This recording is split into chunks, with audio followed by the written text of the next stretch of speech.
Okay, so I used to work night shift at a small hotel, and this happened about a year ago. But I still think about it all the time because it genuinely freaked me out so bad, and I don't know what the guy's plan was or what he was trying to do.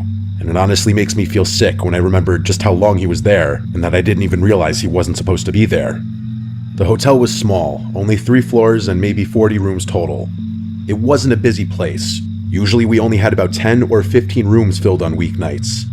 I worked from 10 p.m. to 6 a.m. It was usually really boring and quiet, which was fine with me.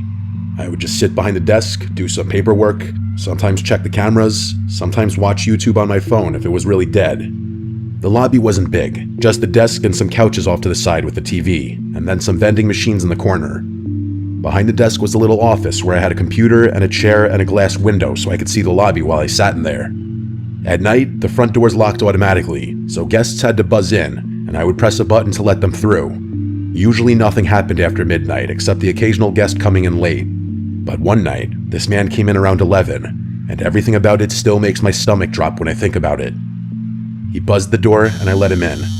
He looked mid-40s, tall, kind of skinny, but not too skinny, and he was wearing jeans and a baseball cap, carrying a backpack. He walked up to the desk and asked if we had a room for the night. I told him yes and gave him the price, and he nodded and pulled out a card. I swiped it, it went through, and I gave him a key card for room 214 on the 2nd floor. I remember he looked at me for a second too long before he left. He had this kind of blank expression, and his eyes stayed on me for maybe 3 or 4 seconds after I handed him the key. Then he turned and walked off toward the elevator. Nothing about it screamed dangerous right away, but it was enough to make me notice him. After that, I sat back in the chair and played on my phone for a while. Around midnight, I looked up and he was back in the lobby. He didn't come to the desk, he just walked past me and sat down in the lounge area with the couches. The TV wasn't on, but he just sat down facing it. I figured maybe he couldn't sleep or something. Some guests hang out in the lobby sometimes, so I didn't think too much of it. But then after half an hour, I realized he was literally just sitting there doing nothing. He wasn't on his phone or reading. He wasn't even dozing off. He was just staring straight ahead at the blank screen. I got up at one point to grab water from the vending machine, and when I walked across the lobby, I felt him turn his head and watch me the whole way. I didn't look at him directly, but I could feel his eyes on me until I was back behind the desk. It gave me this really uneasy feeling. Around 1 a.m., I was checking the reservation system on the computer because I was bored, and that's when I noticed something weird. I pulled up the occupied room list and saw that room 214 said vacant. I mumbled what the f*** under my breath and double-checked, because I literally just checked this guy in an hour earlier. I thought maybe I made a mistake, so I looked at the check-in logs, and there was nothing for him. No name, no charge, nothing. Then I went into the transaction screen to make sure his card had gone through earlier, and it showed no payment. I remember feeling confused as hell, because I swore I swiped his card and it beeped like it worked, but there was nothing in the system at all. That's when I picked up the phone and called room 214. It rang like 10 times, but no answer. Then I checked the key card entry log, which tells you if the door to that room was open that night, and it showed nothing. No one had entered the room. That's when I realized he never even went to the room after I gave him the card. I looked over into the lounge, and there he was, still sitting there, staring at the TV that wasn't even on. I started to get this awful feeling in my chest. I sat there debating what to do. Part of me thought maybe the system just glitched, but the fact that the room had no entry log and no charge made it pretty clear he wasn't even checked in. I waited another 15 minutes just watching him. Around 1:30, I walked over and asked if everything was okay. He turned his head and looked at me with no expression, and he told me he just couldn't sleep. Then he turned back toward the TV. I nodded and went back behind my desk, but my hands were shaking. Around 2, I noticed he wasn't sitting in the lounge anymore. My stomach dropped right away because I didn't see him in the lobby at all.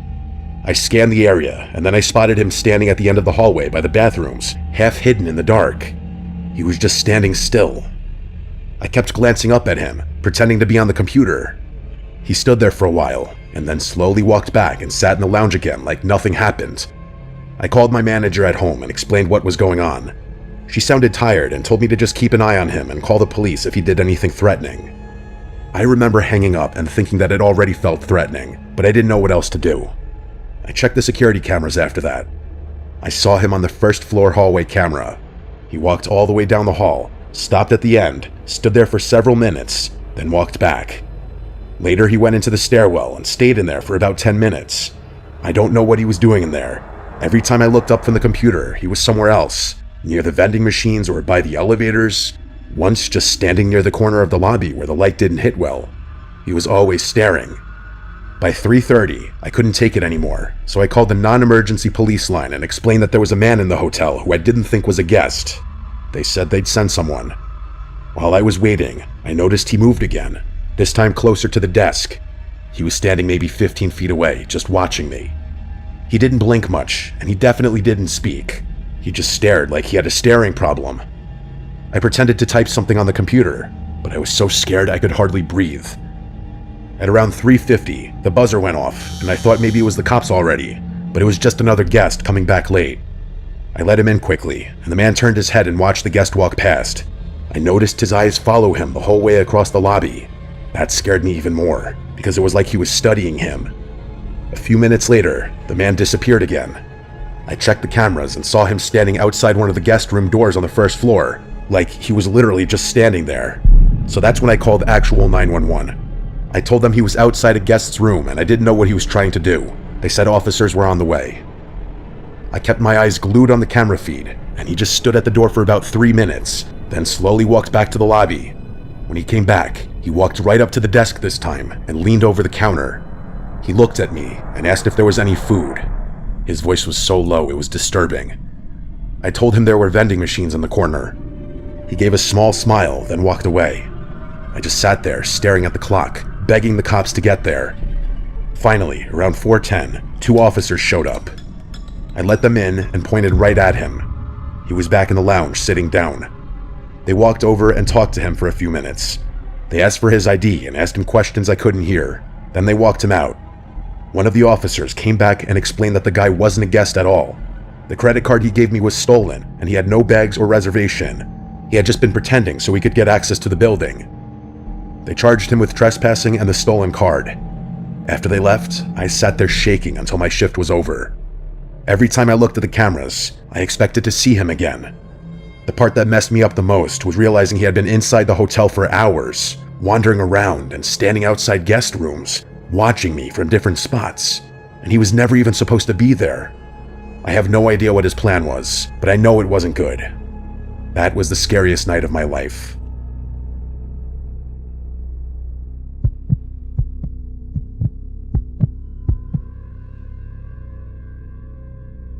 My name is Meredith. I'm 24, and I work the night shift at a tiny gas station off County Road 11. It's the kind of place most people don't even notice unless they're out of gas or completely lost. I took the job because it was quiet and predictable. I liked that, or at least I used to. It started on a Thursday night around 1 a.m. The air outside was wet and still, and the hum of the overhead lights had been getting under my skin all shift. I was just about to microwave a cinnamon roll I didn't even really want when the door chimed. A man walked in, mid-40s, maybe older. He had a green coat, messy hair, and dry lips like he hadn't smiled in years. He didn't head for the coffee or chips like most people. He just stood near the counter, staring at me with a strange kind of familiarity. "Hi," I said, forcing a polite smile. Then the man said, "You always work this late?" I blinked and said, yeah, mostly." He smiled. Then he said, "I figured. I've passed through a few times. Noticed it's always you." That unsettled me more than I let show. "Oh yeah, right, small town," I said. He didn't leave. "Meredith, right?" I froze. I wasn't wearing a name tag. I was about to ask him how he knew, but he followed it with saying that I have nice handwriting, and he motioned to the whiteboard where I had written "Cinnamon Coffee is back." Most people dot their I's like circles. You use little slashes. It's very specific. Thoughtful. I didn't respond. He didn't buy anything, just stood there for another minute watching me, like he was studying my reactions. Then he finally nodded. "I'm Paul," he said. "Just curious, that's all." And then he walked out into the fog. After that, he started showing up randomly. Not every night, not enough to scream stalker out loud, but often enough that I stopped assuming it was a coincidence. Sometimes he'd come inside, sometimes he'd just sit in his car near the edge of the lot with his headlights off. One night, I tried to ignore him. He came in, bought a bottle of water, and lingered like always. "You're quieter tonight," he said. "Long shift," I muttered. He slowly looked around the store, like he was taking inventory of everything. "It must get lonely, just you out here in the dark, no one else for miles," he said. "I'm fine," I replied. He leaned on the counter. "You ever get scared, being a woman alone at night?" His voice wasn't threatening, that's what made it worse. It was curious, like neutral, like he was asking about the weather. I stepped back, and I asked, "Do you need anything else?" He tilted his head. "You always keep the door to the back room locked. Smart. I noticed you check it around 2 a.m. almost every night." My stomach turned. I didn't answer. "I'll let you get back to it," he said, with a soft, almost apologetic smile. "Didn't mean to make you uncomfortable." Then he walked out again. After that night, I started walking to my car with my keys between my fingers. I kept a tire iron under the counter. I changed the curtains in my apartment, started showering with the bathroom door locked even when no one else was home. There were nights he didn't come. Sometimes I'd go a whole week without seeing him, but it didn't help. It actually made it worse, because I never knew when he'd reappear. Like the time I came back from my 10-minute break to find a Polaroid on the counter. It was me, refilling the windshield washer bin behind the station. It was taken from that night, close up, way too close. There was no note along with it, but the slash dot on the word I and the word windshield on the bin label had been circled in red ink. The next time he came in, I told him to leave. I told him if he stayed, I'd call the police. Paul just nodded. "I get it. I've been too forward." "You've been following me," I said, with my voice cracking, and I hated that it did. "I just think you're the kind of person who's used to being misunderstood. I thought maybe you'd appreciate someone who pays attention," he said. "That's not paying attention, that's obsession," I replied. He didn't flinch. Would it be easier if I wore a smile and brought a soda every night? Would I be more normal if I just talked about sports and pretended I didn't notice the way your shoes are always a half size too big? Or how your left eyelid twitches when you're tired? By this point, I was already dialing 911.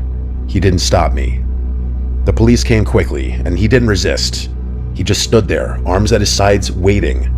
They searched his car and found a notepad filled with dates and times. It was my schedule. Notes about my walk, my clothes, my groceries. One page just had my name written over and over again in tighter and tighter loops until it turned into scribbles. He kept telling the cops the same thing. "I just noticed things. I'm just a curious guy." The restraining order went through that week. Now I don't work nights anymore. I don't even live in the same town. The company transferred me to another station 2 hours away. But even now, when I drive home and see headlights behind me for too long, I feel the back of my neck tingle. And sometimes, I still think about the way he said my name. Like he already knew what it would sound like in his mouth. Like he'd been practicing it.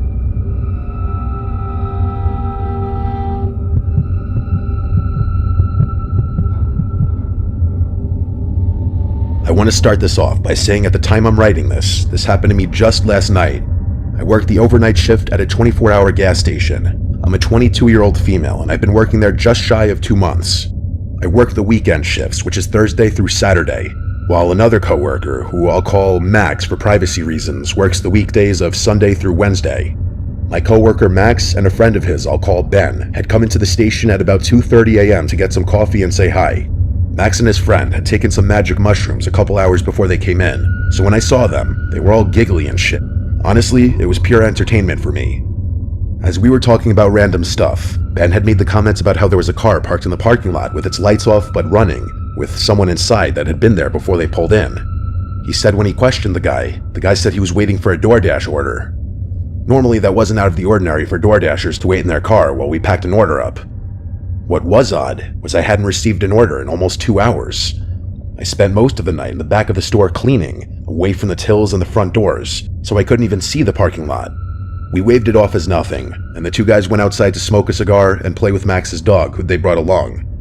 At first, I didn't think much of it, but once I was alone, I thought it was a little weird considering I didn't know how long they'd been out there before my coworker came in. Fast forward about an hour, and they came back in to get more coffee. It was at that point Max told me more about how the car had been out there parked in a spot that even when I went to the register, I couldn't see it due to the wall. He told me that the entire hour they were out there playing with his dog and smoking in the parking lot, the man in the car had switched between watching them and looking like he was texting someone on his phone. When Ben had noticed this, in his high as hell state, he walked over to the car and asked, "What's up? Why are you looking at us?" At that point, the man had tried to pretend he didn't speak any English. When that didn't work, he switched to English and started saying he must have had the wrong address before hightailing it out of the parking lot. He was definitely higher than Max at that point, but what made it really creepy was Max said that the car looked brand new and had no license plate. He also noticed there was a pile of blankets in the back, enough to hide someone under. And when the man was confronted, another car had just pulled into the lot with its lights off, a car that also looked brand new and had no license plates. And as soon as the first car had started driving away, the car that had just pulled in immediately followed them out. Max had stayed another 15 minutes before they headed out and told me to be careful and to keep an eye out. At about 6 a.m., he came back in for more coffee, and he was definitely sober, so we talked more about it. He said the guy was acting super suspicious the entire time they were out there, constantly checking his phone and watching them along with the entrance to the parking lot and the doors to the store. Even he admitted that he was freaked out, and once he came down from his high, he wanted to check on me to make sure I was all right. We both decided that had they not been there, this whole scenario could have gone one of several ways. I don't know if it was a pure coincidence, or if those two cars were planning on doing something to me as soon as Max and Ben had left and I was alone. I may carry a knife on my person for protection, but my gut tells me that from what they described, that if there were multiple people, it might not have been any good, and if they hadn't been there just playing like kids in the parking lot, something terrible just might have happened to me. I work again tonight, and I'll update if anything happens during my shift. I really wish I didn't have an update for you, but I do. The car came back again during my shift. This is how it happened. It was about 3 a.m., and I was mopping the floors when 4 guys came in to get coffee and some snacks. I was ringing them up when one of them asked if I knew anything about the car that was at the far end of the parking lot, running with its lights off. I looked at the man and asked, what car? He then went on to tell me there was what looked like a brand new Subaru with no license plates running with what looked like 2 guys arguing in the front seats. I could feel my heart drop into my stomach when he said this. I told the group that a car with that same description had been sitting in the parking lot the night before, but there was only one guy in it, who I assumed to be the leader of this group, told me as they were pumping gas, they noticed the car as it had been there when they pulled in, and how it just sat there as they filled up their truck. He told me as they were walking to the doors, they passed the car, since they were at the pump farthest from the doors. He said that as they passed, they could hear a guy not quite yelling, but talking pretty loud and pointing towards the doors of the store. As they passed, one of the guys started to walk towards the car to ask if everything was okay. When the guys in the car finally noticed them, they proceeded to put the car in reverse and drive away. I told them that I believed that was the same car from the night before that had been acting suspicious when there were others in the parking lot, and when confronted, he seemed panicked before leaving with another car following him out. They seemed alarmed and offered to stay with me for a bit to make sure they didn't come back. I asked if they were sure, and when they told me it was no problem, they hung around for about 20 minutes before we all decided I was probably in the clear. I thanked them again and let them top off their coffee for free before they headed out and I was left alone. Nothing else happened the rest of my shift, but I sure as hell kept an eye out when I eventually had to go outside to change the trash at the gas pumps. What's scariest to me is not once did I see this car, but had multiple people warn me about it. At first, I was hoping I was just paranoid and it was really nothing, but to have the same car come 2 nights in a row, at almost the same time, and park in a spot that couldn't be seen from the register or the front windows, makes me wonder if my paranoia is justified. If it is, I'm just glad I had another group of people show up so I wasn't alone if those guys in the car had decided to come in. Thankfully, I don't work for the next few days, and I can only hope when I work again, the car doesn't show up.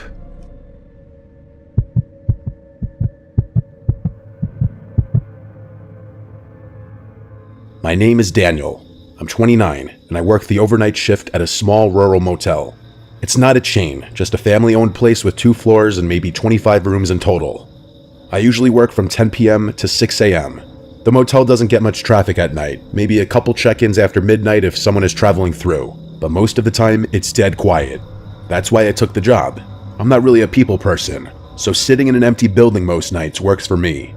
The way it's set up is there's a main office with the front desk, some chairs, a coffee machine, and a little rack of brochures.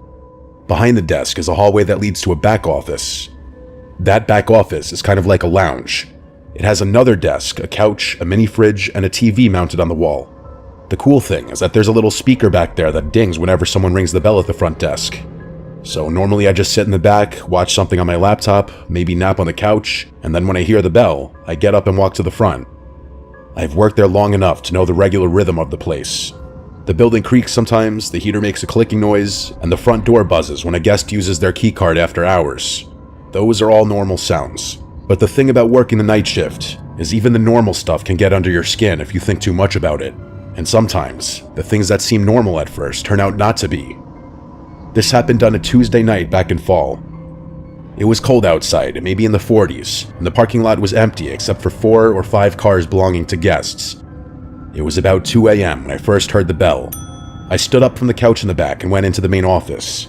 When I got there, nobody was standing at the desk. The lobby was empty.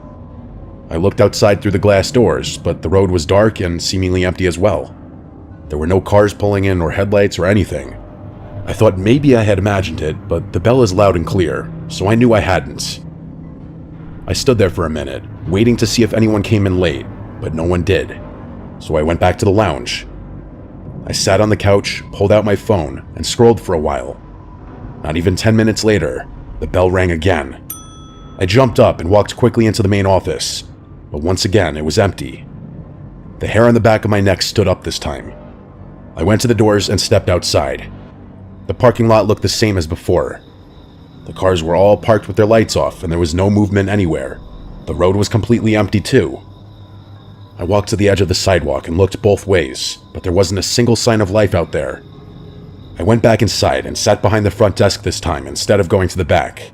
I figured maybe some drunk person was messing with me, a ding-dong ditch of sorts.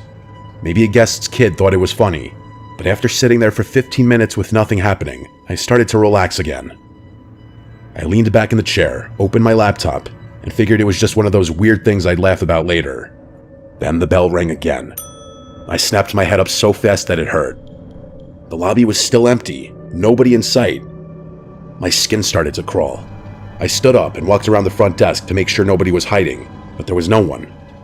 I checked the bathrooms of the lobby. I even stepped outside again, nothing. I walked the lot a little, shining my phone flashlight, but it was just dead quiet. I went back inside, and that's when I decided to try something different. Instead of going back to the lounge, I sat down in the chair right behind the front desk. If someone was sneaking around and ringing the bell just to mess with me, I wanted to be there to catch them. I turned the lobby lights down a little so the room was dim, and I just sat there listening. It was so quiet that every little sound made me twitch. The clock ticking on the wall sounded louder than usual. The fridge in the back office clicked on and hummed. Every couple of minutes, the building creaked as it settled. I sat there with my arms crossed, staring at the bell on the counter. 15 minutes passed, then 20. My eyes started to get heavy, and I thought maybe the person had given up. I even started thinking I just imagined the whole thing. Just as I was letting myself relax and doze off, it happened. The bell rang, only this time I saw what was doing it. A pale hand came up from under the front desk, reaching over the counter and pressing the bell right in front of me. I jumped up so fast I'm sure the chair almost fell over, and I bolted down the hall into the back office. I slammed the door and locked it, and I stood there in the dark, my chest pounding. My mind was racing, trying to figure out how someone could even be under there. The desk doesn't have much space underneath, but it's enough for someone to crouch if they squeezed in. That meant they'd been hiding just a few feet away from me, waiting. I forced myself to look at the security monitors. There were 4 cameras, one on the lobby, one on the hallway, and 2 on the parking lot. On the lobby feed, I saw the chair I had apparently tipped over in my rush. The counter looked empty. Then in the bottom corner of the frame, I saw movement. A head poked out from behind the desk. I couldn't make out details, just the outline and the glint of eyes staring straight into the camera. I backed away from the monitor. I couldn't look at it. I grabbed my phone and dialed 911 with shaking hands. I whispered to the dispatcher that someone had broken in and was hiding in the lobby. She told me to stay where I was and that officers were on the way. While I was on the phone, I watched the monitor.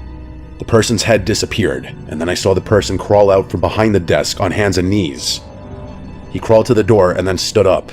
He was tall and wearing a hoodie with the hood pulled tight, and his posture was hunched over. Then he turned around and started walking around the lobby like he was looking for something, and then he turned and walked out of the camera frame toward the hallway that led to the back office. I pressed my back against the locked door. A moment later, the knob rattled. Just once, a very slow rattle, and then nothing. The dispatcher kept asking if I was safe, but I couldn't even answer for a few seconds because my throat felt like it was closing up. After what felt like forever, I heard slow footsteps moving away. I rushed back to the monitor. The man was pacing around the lobby again. At one point, he stood in front of the glass doors and just stared outside like he was waiting for someone. Then he walked over to the brochure rack and started flipping through the papers, as if he were sarcastically killing time. Minutes dragged by. Finally, I saw flashing blue and red lights through the parking lot cameras. The cops pulled up. 2 cars. The man must have seen it too, because he suddenly bolted out of frame. A second later, I heard the front doors open. When the officers cleared the building, they found a large rock near the front door that was presumably used to prop the front door open, but they didn't find him inside. He was gone. They searched the lot, checked the road, and the officer told me whoever it was must have slipped out as soon as they pulled up. I kept replaying it in my head after. The way that hand just came up from under the desk and pressed the bell, calm as anything. Now every time I hear that bell at night, I think of that night and experience. I don't think I'll ever look at that desk the same way again.